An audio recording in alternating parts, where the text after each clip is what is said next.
Hello বন্ধুরা, তোমরা কেমন আছো? আশা করছি সবাই ভালো আছো। তো আজকে আমি একটু পালং শাক রান্না করব, একটু অন্যভাবে রান্না করব। তো তোমরা সঙ্গে থাকো। এইভাবে পালং শাক রান্না করলে খেতে দারুণ লাগে। তো আমি রান্না করছি। পালং শাকগুলো একটু ছোটো ছোটো করে কেটে নিয়েছি এরকম করে। কড়াইটা গরম হয়ে গেছে, কড়াইটা তেল দিয়ে দেবো, দিয়ে বড়ি ভেজে নেব আগে। তেলটা একবারে দিয়ে দেবো, দিয়ে বড়িটা ভেজে নেব। এই যে এখানে ডালের বড়ি নিয়েছি, ডালের বড়িগুলো ভেজে নেব। বড়িগুলো ভাজা হয়ে গেছে, লাল লাল করে ভেজে নিয়েছি। এই ডালের বড়ি দিয়ে পালং শাক খেতে ভীষণ ভালো লাগে। এখন তো ডালের বড়িগুলো মানে বানিয়ে নিয়েছি আমি বাড়িতে। এখন আলুটা ভেজে নেব। কয়েকটা লম্বা লম্বা করে আলু দিয়েছি, আলুটাকে ভেজে নেব।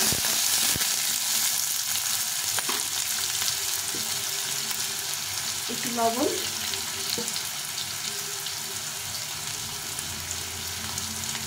আর একটু হলুদ গুঁড়ো দিয়ে আলুটাকে ভেজে নেব।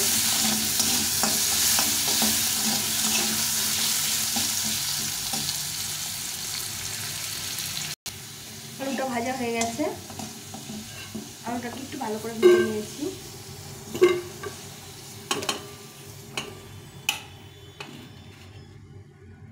এখন একটু বেগুনটা একটু ভেজে নেব। শাকের মধ্যে তেল বেশি ভালো লাগে না, এই জন্য একটু অল্প করে তেল দিয়ে এটা ভেজে নেব।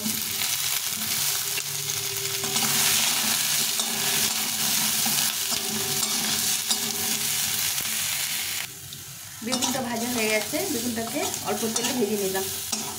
শাকের মধ্যে খুব একটা তেল বেশি ভালো লাগে না। তো এখন আমি বেগুনটাকে উঠিয়ে নেব।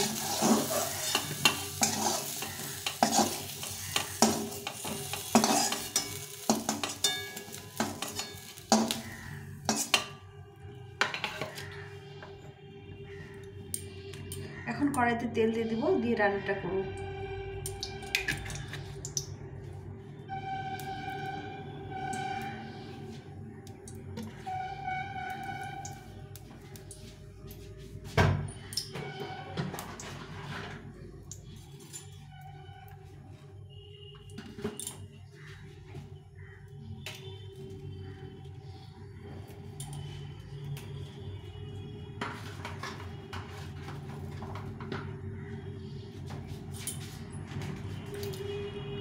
এখন 2 চামচ মতো তেল দিয়েছি, তেলটা গরম হয়ে গেছে। একটা শুকনো লঙ্কা আর এখানে 5 ফোড়ন নিয়েছি, 5 ফোড়ন আর এই কাঁচা লঙ্কাগুলো দিয়ে দিই।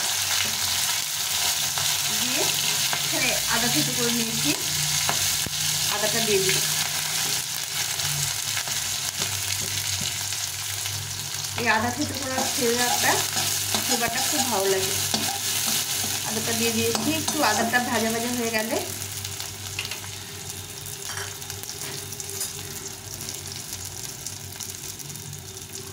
এখানে টমেটো ছোটো ছোটো করে কেটে নিয়েছি, টমেটোটা দিয়ে দিলাম।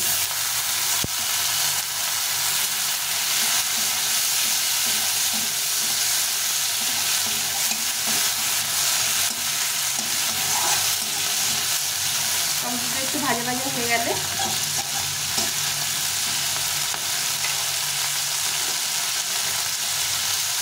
একটু লবণ দিয়ে দিলাম। লবণ দিলে টমেটোটা গুলে যাবে আর ভাজাও হয়ে যাবে।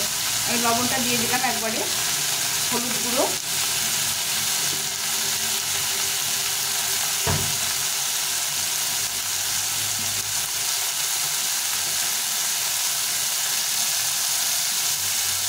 এক চামচ জিরে গুঁড়ো,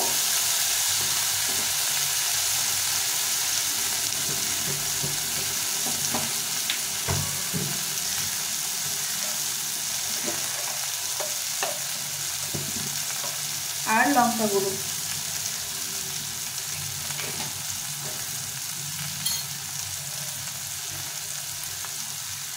দিয়ে একটু জল দিয়ে দিব, দিয়ে মশলাটা ভালো করে কষিয়ে নেব।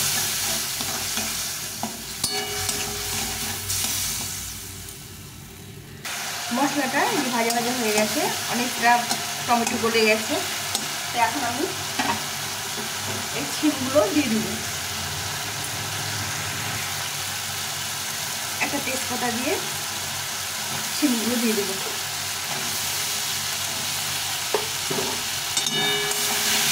একটু কষিয়ে নেব।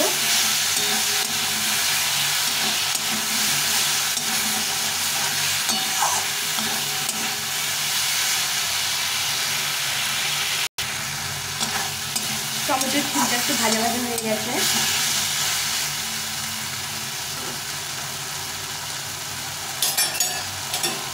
এখন আমি শাকগুলো দিয়ে দেবো।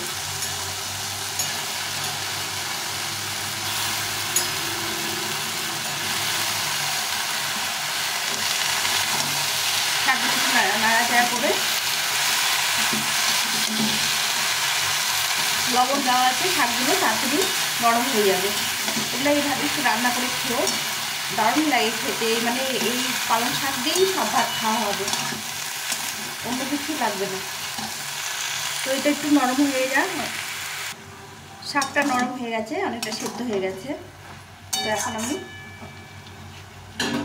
এই ভেজে রাখা আলু বেগুনগুলো দিয়ে দেবো।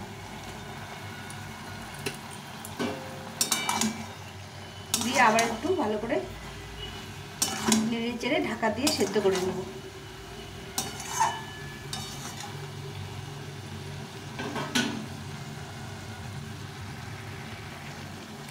শাক থেকে জল বেরিয়ে গেছে, তো আমি আর সামান্য একটু জল দিয়ে এটাকে সেদ্ধ করে নেব।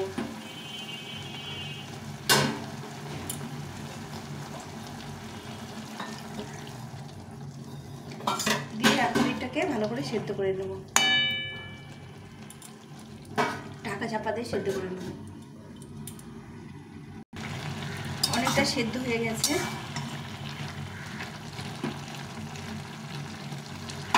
এখন আমি এখানে স্বাদ মতো একটু মিষ্টি দিয়ে দেব।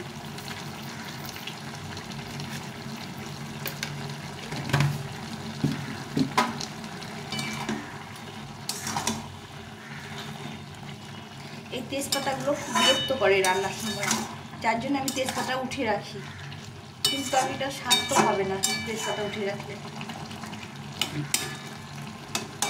এখন আমি এই বড়িগুলো দিয়ে দেব।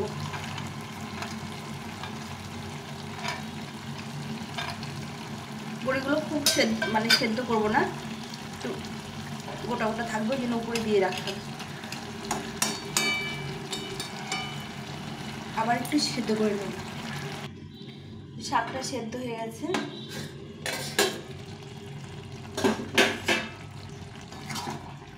কত সুন্দর হয়েছে দেখো। এটা খেতে দারুণ লাগে, গরম ভাতে এই শাক দিয়ে ভাত খাওয়া হয়ে যাবে। তো আমার শাকটা হয়ে এসছে, আর একটু ইয়ে করে নামিয়ে দেব। এই আলুগুলো একদম সেদ্ধ হয়ে গেছে, বেগুনগুলোও সেদ্ধ হয়ে গেছে।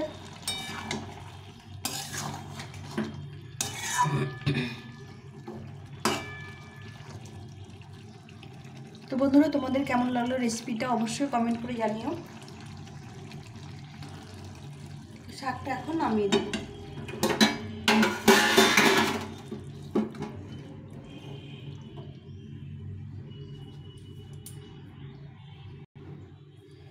এই শাকটা হয়ে গেছে।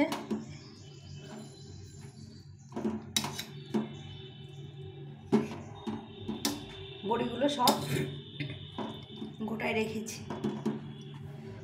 তো বন্ধুরা, কেমন লাগলো আমার রেসিপিটা তোমরা অবশ্যই কমেন্ট করে জানিও। রেসিপিটা যদি ভালো লেগে থাকে তাহলে আমার চ্যানেলটাকে সাবস্ক্রাইব করে পাশে থেকো। আমি যেগুলো রান্না করবো তোমাদের সঙ্গে শেয়ার করব, তোমরা বন্ধুদের সঙ্গে শেয়ার করো। তো এখন এই পর্যন্তই, সবাই ভালো থেকো। তো এই যে আমার রান্নাটা হয়ে গেছে, তোমরা ভালো থেকো, সবাই সুস্থ থেকো, আর আমার রান্নাটা অবশ্যই তোমরা ফলো করো। টাটা।